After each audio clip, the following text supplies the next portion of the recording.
Bonsoir à tous, soyez les bienvenus sur La Première. Voici les titres de l'actualité de ce dimanche 20 juillet. Après les Marquises et les Tuamotu, c'est aux Australes que le ministre des Outre-mer a posé le pied cet après-midi. Manuel Valls a pu visiter l'installation solaire de Rurutu qui voit le jour grâce au fonds de transition énergétique. Hayat Tahiata et Patrick Tinsing seront en direct de Rurutu. Le ministre des Outre-mer a rencontré les maires des Australes en fin de journée avant d'assister à un spectacle culturel. Avant de partir pour les Tuhape, le ministre des Outre-mer s'est déplacé ce matin à la Punaru pour inaugurer le pôle sportif de combat destiné notamment à la préparation des athlètes des Jeux du Pacifique de 2027.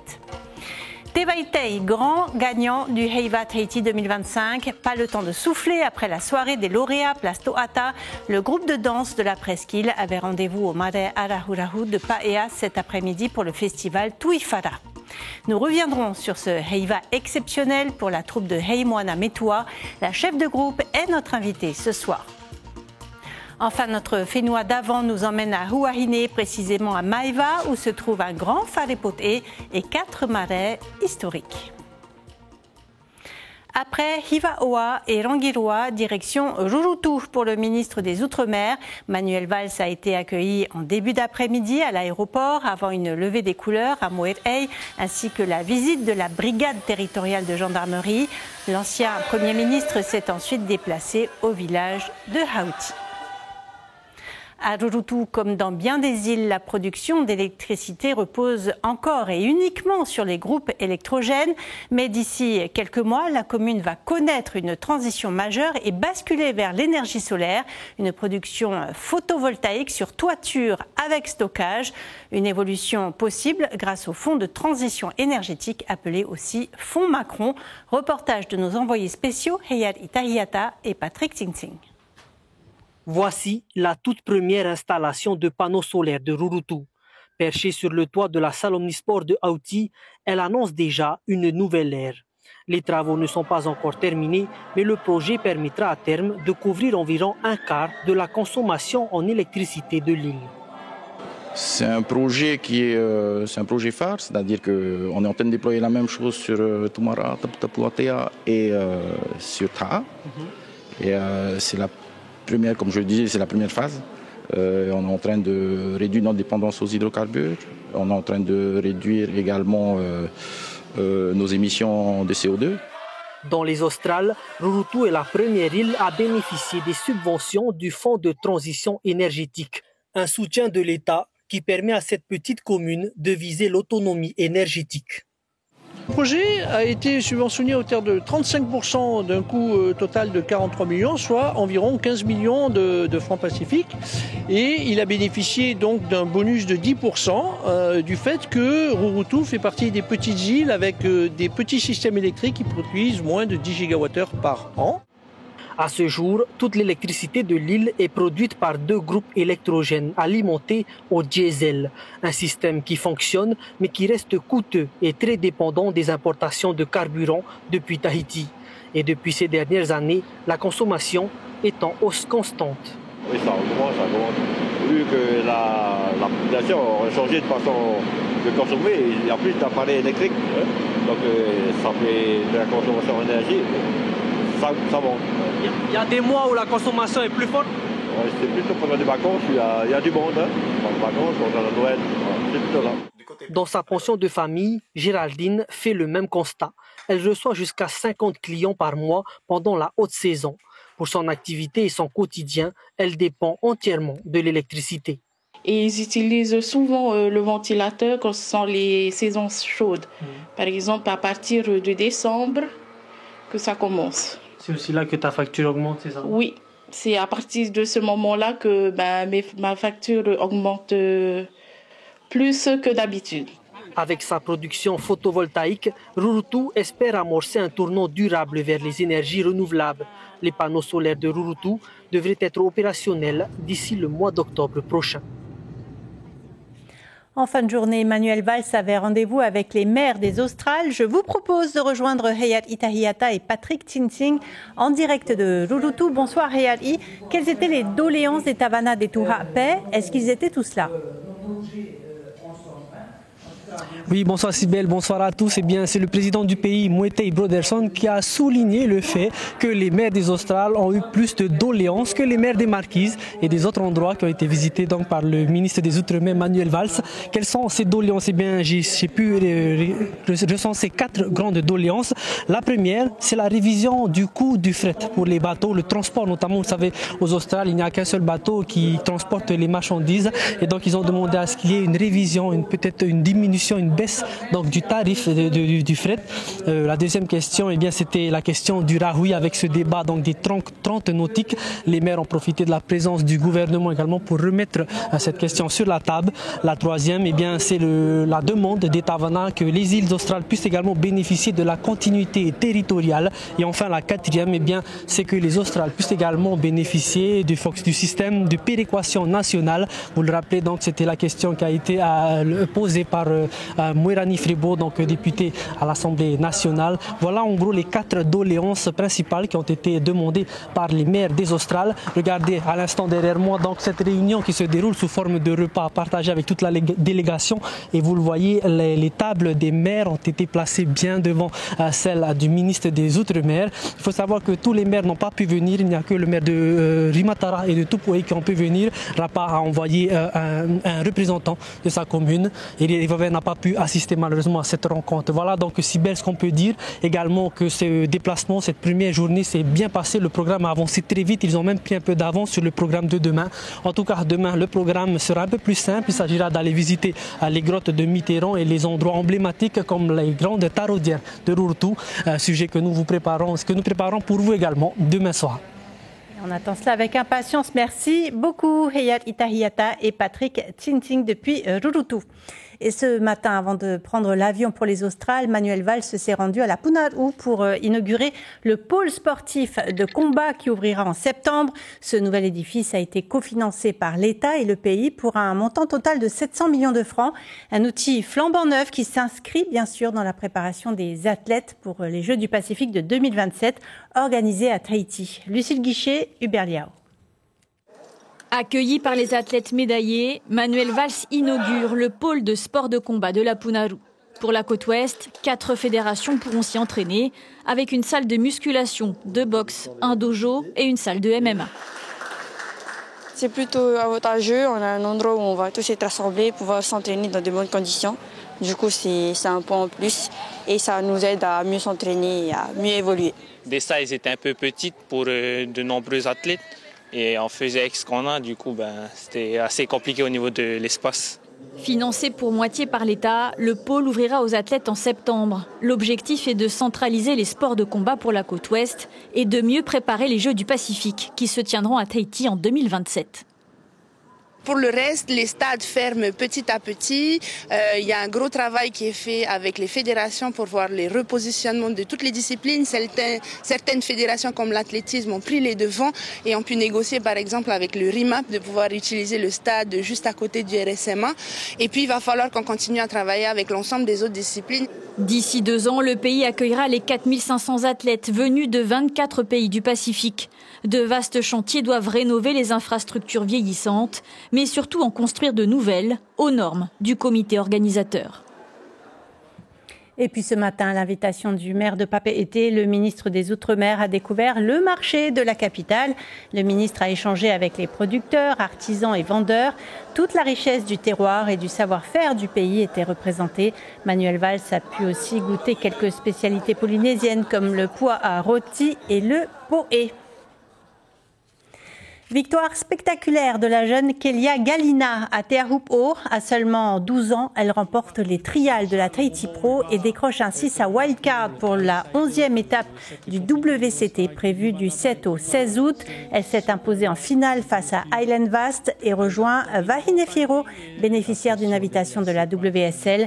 Mihimana Brai, lui, rejoint Kauli Vast qui a aussi une invitation en tant que champion olympique.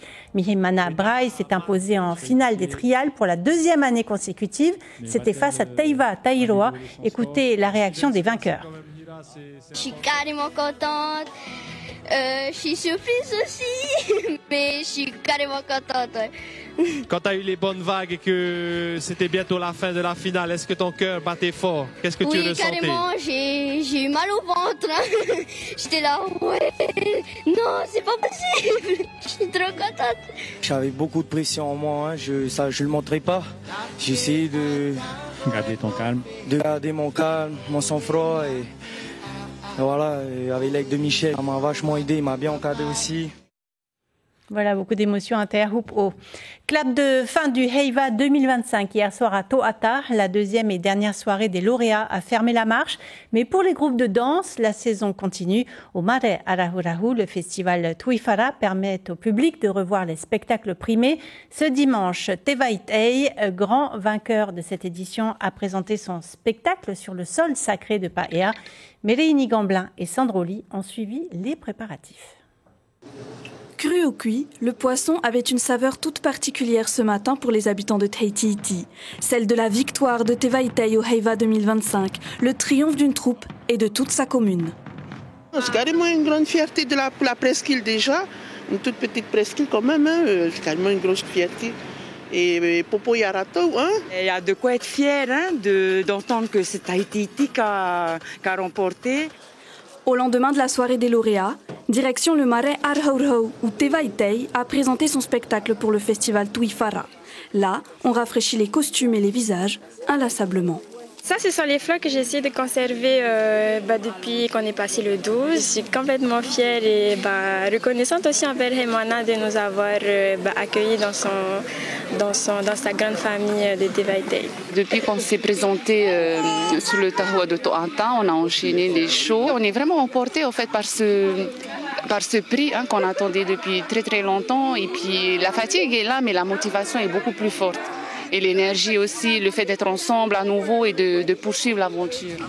Elle est là aussi, la résilience. C'est le thème porté cette année par la troupe. Un texte signé Valérie Gaubré est récompensé par le prix du meilleur auteur. Trouver la force quand elle s'épuise. Et quoi de plus symbolique que le marais, temple de l'identité culturelle maori pour l'incarner. Il fait résonner le mana du clan Teva, l'un des plus puissants de Tahiti avant l'ère coloniale. Heimwana n'a jamais cessé de le faire vibrer. Faites les entrées là, les deux colonnes là. C'est un thème qui va nous suivre, je pense qu'en tant que Tata Maori tout le temps. J'ai toujours mené ce combat pour défendre les couleurs de ma presqu'île. Et puis j'ai toujours eu, depuis notre retour sur scène en 2015, des danseurs, des artistes qui m'ont suivi jusque-là. La magie a encore opéré. Les spectacles du Heiva et du Marais sont bouclés, mais la troupe n'a pas encore fini de danser. Tevaitei doit se produire à Toahutu, Vairao, Mahina puis Fa'a la semaine prochaine. Et bonsoir Heimwana Métois, merci d'être avec nous sur la première. Et tout d'abord, félicitations. Tevaitei, grand vainqueur de ce Heiva. Vous avez enfin obtenu le premier prix Madeleine Moa après 10 ans en catégorie Huratau. Le trophée est là. Vous y avez cru jusqu'au bout? Yorana, merci encore pour les félicitations. On espérait l'obtenir, ce prix. En tout cas, on était plus dans la volonté de venir défendre, d'abord déjà de transmettre les valeurs de notre thème, mais surtout de défendre les couleurs de la presqu'île. Mais on l'espérait. Qu'est-ce qui a fait la différence cette année selon vous?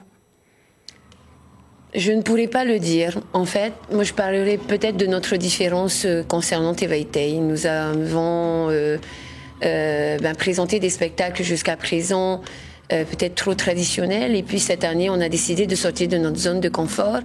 Et je pense que c'était le thème aussi qui était assez inspirant. Parce que, se battre sans cesse et se relever à chaque fois, même si l'on tombe, et devenir meilleur. Quoi. Oui, parce que votre thème, c'était Manu Tuora. Vous avez été inspiré par l'histoire de ce pêcheur perdu en mer en 2002. Il avait dérivé pendant 118 jours avant de toucher l'archipel des Cook. Tuora, c'est la résilience. Alors pourquoi Manu Tuora? Pourquoi l'oiseau? Alors Manu Tuora, parce que justement l'histoire inspirante de Tav'e, c'est le nom d'un oiseau également. Et Manu Tuora, Manu, pourquoi l'oiseau? En tant que navigateur, l'oiseau est également signe de vie, puisqu'on sait que la terre est proche et que de mieux que de célébrer la vie La résilience, c'est se battre sans cesse, toujours se relever et être meilleur, mais en même temps avec cette note d'espoir et cet espoir de la vie. Vous avez été membre du jury du Heiva à 3 reprises. Est-ce que le fait de se retrouver de l'autre côté vous a permis aussi de débloquer des choses ou de mieux comprendre les attentes du jury ? Oui, c'est vrai que je ne vais pas mentir que c'est vraiment un avantage parce qu'on a étudié le règlement en tant que jury et c'est vrai qu'on apporte une lecture différente au règlement. Et c'est vrai que comme tous les membres du jury depuis l'année dernière, on invite les chefs de groupe à intégrer ce groupe de membres du jury. C'est très intéressant et ça apporte une autre note de comment préparer le spectacle et comment se préparer pour le Heiva. Lors de la remise des prix, Matani Kainuku, le président du jury, a rappelé des valeurs de bienveillance et d'humilité. Il a dénoncé notamment ces horreurs écrites sur les réseaux sociaux. Vous le rejoignez là-dessus ? Complètement. Complètement parce que, de mon point de vue, le Heiva doit être un Heiva qui nous réunit. Un Heiva qui célèbre notre culture, c'est un Heiva qui célèbre le Tata Maori. Et le Tata Maori est bienveillant, le Tata Maori est d'abord aidant, apporte sa petite aide. Et c'est vrai que tout ce qui est animosité sur les réseaux vient un peu ternir un petit peu cette note du Heiva. Le Heiva doit réunir. Il y a la danse, mais Tewaitei a déjà eu son groupe de himene sous la direction de Maz Zingerle. On voit de plus en plus de chefs de groupe de danse aller chanter. C'est important de se ressourcer avec les himene. Oh, c'est très important. On a besoin de se ressourcer. On a besoin également de revoir un petit peu cette autre facette de notre culture. Parce que c'est vrai qu'on a une culture très, très, très, très large. Et après... en tant que Atirapupu, si on souhaite vraiment sensibiliser nos éléments sur l'importance du himene, que de mieux que de les intégrer dans un groupe de chant et de leur permettre justement d'y participer et de voir quelle est l'importance du himene justement. Et donc l'année prochaine, vous dansez ou vous chantez ? Un petit clin d'œil, on aimerait bien retourner mais en chant, mais pas en danse. Merci beaucoup, Heimoana Metua, d'avoir accepté notre invitation ce soir. Maruru. Les baleines sont de retour, mais se font encore discrètes. Première sortie de l'année aujourd'hui pour les prestataires d'excursion. Pas de baleines, mais une nouvelle réglementation. Les professionnels et les privés devront respecter les nouvelles distances d'approche.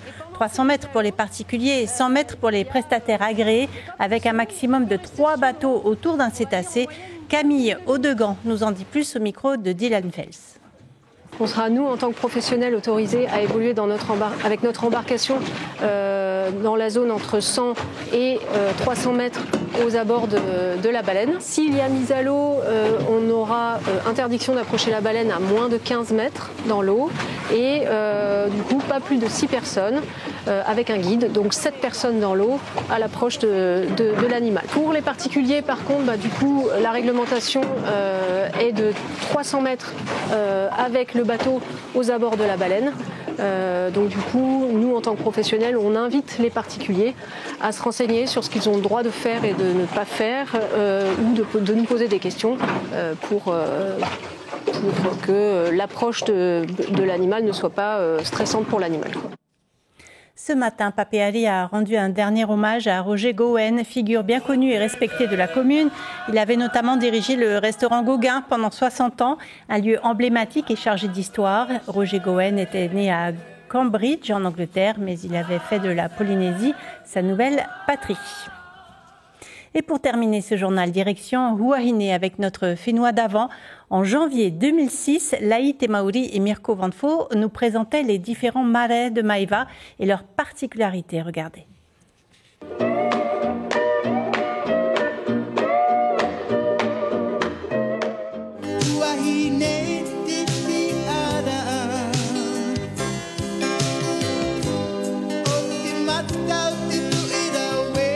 L'histoire des marais de Huahine est archivée dans cette immense hutte, le Wharepote, la reconstitution d'un lieu de réunion qui pouvait accueillir 350 personnes. Maeva, l'ancien chef-lieu, regroupe tous les types de marais qui existent à Huahine. Ils sont au nombre de 4.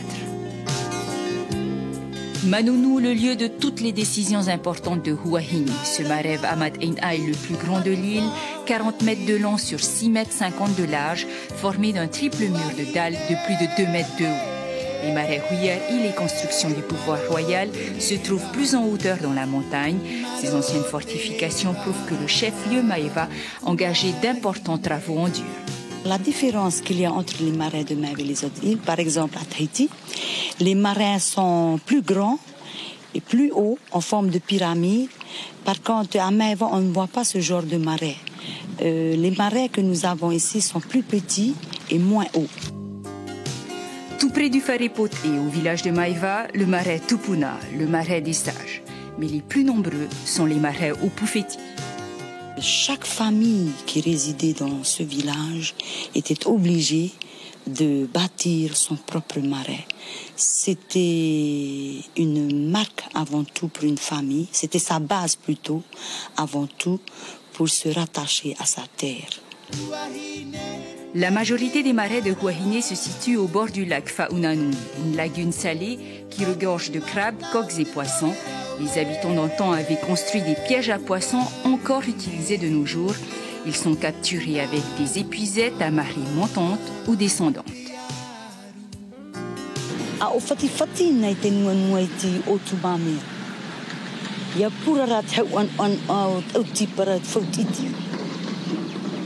Purara mai e te on o pua tiri ura, te mutu me te rio.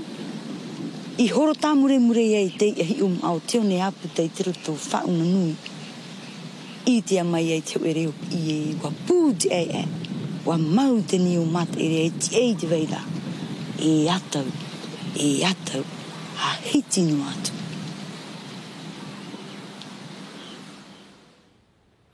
Et nous retiendrons cette information sportive, la victoire spectaculaire de la jeune Kelia Galina à Te Ahupu'o. À seulement 12 ans, elle remporte les trials de la Lexus Treaty Pro et décroche ainsi sa wildcard pour la 11e étape du WCT prévue du 7 au 16 août. Elle s'est imposée en finale face à Aylen Vast. Mihimana Brahe, lui, rejoint Kaoli Vast qui lui aussi a une invitation en tant que champion olympique. L'information continue sur notre site internet avec cette idée déjà évoquée en 2023 et relancée durant une réunion avec les maires des Marquises. Jeudi 17 juillet, le président Broderson a évoqué la création d'un statut polynésien pour les victimes des essais nucléaires. Une loi de pays serait en préparation et complémentaire au dispositif de l'État. À suivre sur la première, le film Persona non grata, puis le documentaire Jack Lang, le beau rôle. Voilà pour l'actualité de ce dimanche. Demain, vous aurez le plaisir de retrouver Élodie Largenton aux commandes de votre JT. On se quitte sur les images du gagnant du Heiva en catégorie Hura Avatao, le groupe de danse Tet Eimanarao de Mouria. Belle soirée sur la première, à bientôt.